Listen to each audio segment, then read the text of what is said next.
Hai, apa kabar semuanya? Semoga kabar Anda baik-baik saja.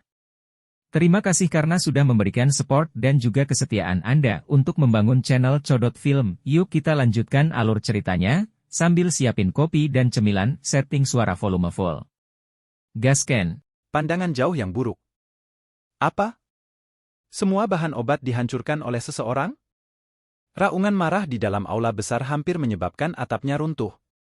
Penjaga yang gemetar yang berlutut di depan Jia Lai Bei memiliki wajah yang dipenuhi ketakutan saat dia menelan ludahnya sendiri.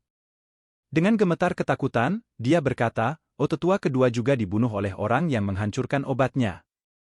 Wajah marah Jia Lai Bei tiba-tiba membeku. Wajahnya jatuh dan kakinya terasa lemah saat dia jatuh ke belakang, ke kursi di belakangnya. Jia Lai Nu adalah salah satu dari 3 dado usi dari klan Jia Lai. Kematiannya menambah kekacauan yang saat ini dihadapi klan Jia Lai. Melihat reaksi Jia Lai Bei, wajah penjaga yang menyampaikan pesan itu pun ikut terpuruk. Pada saat itu, pikirannya teringat akan kekuatan menakutkan dari pria berjubah hitam itu. Sulit membayangkan bahwa tetua kedua, bintang 3 dado usi, benar-benar akan dibakar menjadi abu oleh pria misterius itu. Pemandangan yang menakutkan itu membuat mereka yang hadir merasakan rasa takut yang sebenarnya. Siapa orang yang membunuh sesepuh kedua? Setelah beberapa menit terdiam, Jia Lai Bei akhirnya berangsur pulih. Suaranya yang agak serak mengungkapkan betapa besarnya pukulan kematian Jia Lai Nu baginya. "Saya tidak punya ide." Saat itu, pria itu mengenakan jubah hitam sehingga tidak ada yang melihat wajahnya. Tapi dia bisa mengendalikan semacam api putih, yang juga merupakan api yang mati di bawah tetua kedua. Penjaga itu menggelengkan kepalanya dan menjawab dengan lembut. "Jubah hitam? Mengontrol nyala putih?" Setelah hening sejenak, wajah Jia Lai Bei berubah. Memanipulasi api untuk melukai musuh adalah preferensi dari seorang alkemis. Dan satu-satunya alkemis yang memiliki permusuhan dengan klan Jia Lai dan memiliki kekuatan untuk dengan mudah membunuh Jia Lai Nu. Semua kriteria ini menyebabkan gambar alkemis berjubah hitam yang tidak sengaja dia temui di rumah lelang melintas di benaknya. Mengingat sikap hormat yang ditunjukkan Ya Fei dan Guni terhadap alkemis berjubah hitam itu, Jia Lai Bei tiba-tiba merasakan kepahitan di mulutnya. Mereka salah sejak awal. Saat itu, hanya karena pernyataan dari Liu 11, mereka mengira Xiao Klan cukup beruntung untuk menyewa alkemis pemula. Namun, situasi saat ini memberitahu mereka bahwa alkemis dari klan Xiao jauh lebih kuat daripada Liu 11 yang tidak kompeten. Jia Lai Bei dengan lembut menggelengkan kepalanya saat amarah jahat melintas di matanya. Bahan obat senilai 400.000 koin emas dihancurkan dan terlebih lagi, mereka masih berhutang 300.000 koin emas kepada pemasok bahan obat di kota Tealan karena masalah arus kas. Jia Lai Bei awalnya bermaksud untuk memurnikan kumpulan bahan obat ini menjadi obat penyembuhan dan menjual obat untuk melunasi pinjaman. Dengan perkembangan terakhir, semua rencananya hancur. Pemasok obat yang bekerja dengan klan Jia Lai memiliki pengaruh dan kekuatan yang signifikan di kota Tealan. Begitu mereka tahu bahwa persediaan obat dihancurkan, mereka pasti akan mengirim seseorang untuk menagih hutang mereka.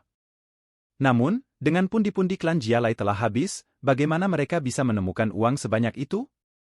Jika mereka gagal mengumpulkan uang, maka reputasi klan Jia Lai akan hancur total oleh acara ini. Saya Tidak dapat memikirkan solusi, Jia Lai Bei membanting telapak tangannya dengan marah ke meja di sampingnya. Segera, meja kayu hitam itu hancur berkeping-keping dan pecahan kayu menghantam wajah seorang penjaga yang berdiri di samping. Yang terakhir hanya mengatupkan giginya dan menahannya. Mengambil napas ringan, Jia Lai Bei dengan paksa menekan amarah dan kebencian jahat terhadap Xiao Klan di dalam hatinya. Dia menjabat tangannya dan dengan sengaja bersikap tenang sambil berkata, "Bagikan semua obat penyembuh yang tersisa di gudang ke semua pasar. Satu hal lagi. Saya ingin semua orang diam tentang semua yang telah terjadi hari ini.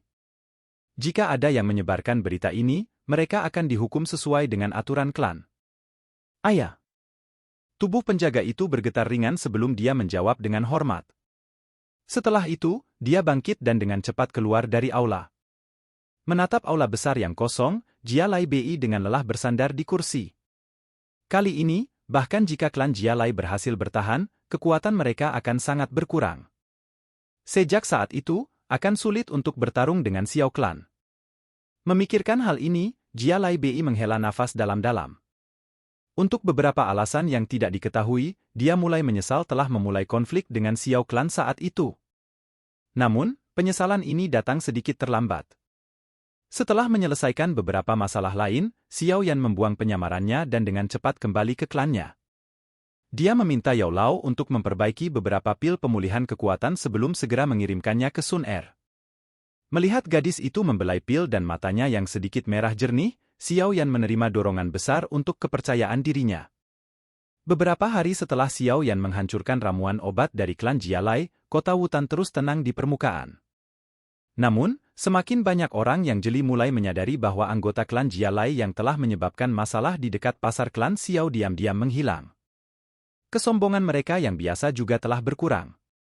Dalam menghadapi tindakan klan Jia Lai yang tidak bisa dijelaskan, beberapa orang mulai merasa sedikit curiga. Ruang pertemuan Xiao Clan. Apa yang klan Jia Lai coba lakukan hari ini? Apakah mereka mencoba memberi kita kesan lemah? Setelah menerima berbagai informasi dalam beberapa hari terakhir, Xiao Zhan menyempitkan alisnya saat dia berbicara dengan tiga tetua di aula. Wajahnya dipenuhi dengan kecurigaan. Saling bertukar pandangan satu sama lain, ketiga tetua menggelengkan kepala berbarengan. Setelah bersenandung dalam-dalam, sesepuh pertama perlahan berbicara, kelainan ini mungkin tidak sesederhana itu. Jia Lai Bei adalah pria yang licik.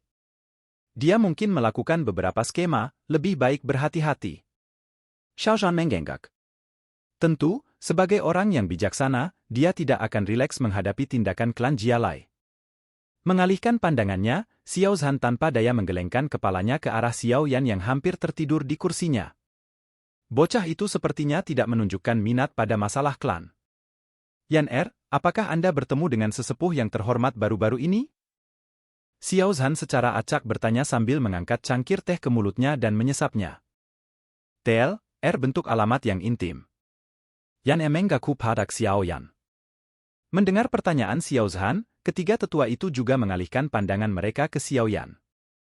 Pentingnya tetua yang terhormat itu bagi klan Xiao dipahami bahkan tanpa mengatakannya. Namun, ternyata hanya Xiao Yan di seluruh Xiao klan yang disukai. Tidak ada orang lain yang memiliki kesempatan untuk bertemu dengan sesepuh yang terhormat sendirian. Melihat bagaimana Xiao Yan bisa menikmati hak istimewa seperti itu, semua orang dipenuhi dengan rasa iri. Dengan malas mengangkat kelopak matanya, Xiao Yan berkata dengan suara bosan, "Oh aku pernah melihatnya." Setelah hening sejenak, dia melanjutkan, dia bermaksud menjadikan saya sebagai muridnya." Setelah mendengar kata-kata Xiao Yan, tangan Xiao Zhan yang mengangkat cangkir teh membeku. Dia mengangkat wajahnya, yang dipenuhi dengan emosi dan menatap pemuda yang telah menyusut di kursinya. Menelan air liurnya, dia bertanya dengan tidak percaya, apakah kamu mengatakan bahwa dia ingin mengambilmu sebagai muridnya?" Mengangkat kelopak matanya dan melihat wajah Xiao Zhan dipenuhi dengan kebahagiaan dan kegembiraan, sementara wajah ketiga tetua itu meringis dengan alis rajutan, Xiao Yan mengangguk dengan malas. Baik. Baik. Bagus. Dengan wajah memerah, Xiao Zhan mengosongkan cangkir tehnya sekaligus dan dengan bersemangat berdiri. Dia mondar-mandir di kamar dan menggosok tangannya dengan penuh semangat. Saya tahu bahwa anak saya bukanlah orang biasa. Sialan, siapapun yang berani menyebut anakku, pincang, di masa depan akan dibunuh sendiri olehku. Melihat sikap Xiao Zhan yang gelisah, Xiao Yan hanya bisa menggelengkan kepalanya tanpa daya dan berkata dengan lembut, dalam setengah bulan, aku akan pergi berlatih dengan guru. Saya khawatir ini akan lebih dari setahun sebelum saya kembali. Ah? Xiao Zhan tertegun. Senyuman di wajahnya berkurang saat dia mengangkat alisnya dan dengan ragu bertanya, apakah kamu tidak berencana untuk mengikuti ujian masuk Akademi Jianan?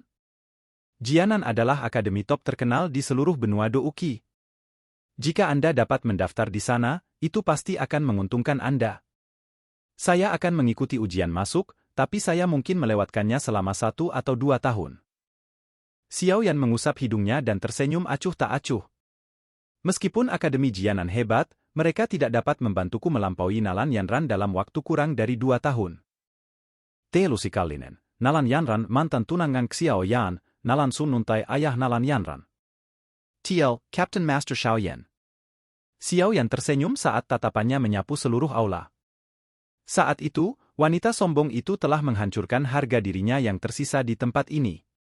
Mendengar nama yang dianggap tabu bagi Xiao Yan, wajah Xiao Zhan bergetar dan dia terdiam. Berdiri, Xiao Yan dengan malas mengulurkan lengannya dan menangkupkan bagian belakang kepalanya saat dia perlahan keluar dari aula besar. Tawa samar pemuda itu melayang di aula besar. Sejak aku berjanji saat itu, aku harus menepati janjiku dan bertemu dengannya. Haha, bukannya aku ingin dia melihatku dengan lebih baik, hanya saja aku ingin memberitahunya bahwa pandangan ke depannya sangat buruk ketika aku akhirnya bertemu dengannya. Silakan pergi ke.